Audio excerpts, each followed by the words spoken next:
आलो. अरे वा, माझं बाळ दमून आलं. थकला बेटा तू?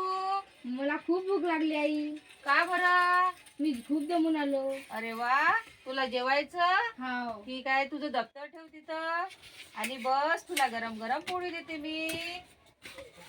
बस. आई मला पण जेवण करायचंय. तुला कशाची घाई आहे? आताच आली ना तू? आधी घरातले काम कर आणि नंतर जेवण कर. नाही, मला पण जेवण करायचंय. तुला जेवण करायचंय? हा. बस मग. माझ्या बाळाला मी गरम गरम पोळी देते. खा छान छान पोळी. आणि हे घे ग, रात्रीची भाकर. हेच खायचं आहे तुला. रात्रीची उरलेली आहे, वाया जाईल ती. खा मुकाट्याने. आई मला ही शिळी भाकर नाही खायची. का बरं नाही खायचं तुला? आमच्या शाळेमध्ये सांगतात की चांगला आहार असेल तर चांगले स्वस्थ राहील. तुम्हाला रोज शिळी भाकर देते, यानं माझं पोट दुखते. तुझं दररोज पोट दुखते का भाकरनं सुद्धा पोट दुखते? ते अन्न आहे ना. नाही, हे शिळी भाकर ना माझं पोट दुखते. शाळेत रोज सांगतात की चांगला आहार असेल तर चांगले स्वस्थ राहील. तो शाळेमध्ये खेळतो, त्याला शक्तीची गरज असते, ऊर्जेची गरज असते. तू शिळी भाकर खा, त्याला ताजं अन्न पाहिजे. तो खेळात भाग घेते, अभ्यास करावा लागते. तुला जे दिलं ते मुकाट्यानं खा. आई तुम्हाला त्या महिन्याचे 3 दिवस पण चांगलं अन्न खाऊ घालत नाही.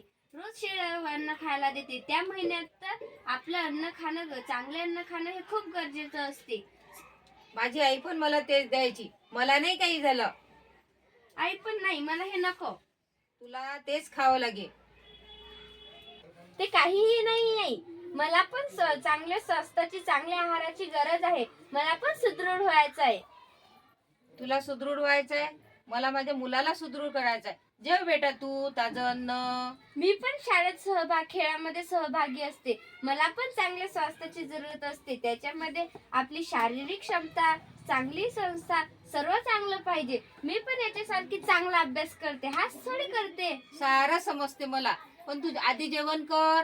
रात्रीची भाकर आहे ना ती, मी पण हेच खायची. माझी आई पण मला हेच द्यायची. काही झालं मला? नाही, ते मला नाही माहित. मला पण याच्यासारखंच पाहिजे. तू जेव बेटा, गरम पोळी जेव तू. जसे की मी याला देते. मी याला ताजे अन्न देते, फळे खायला देते. अभ्यासात चांगला व्हावा, सुदृढ व्हावा. तसे का ग?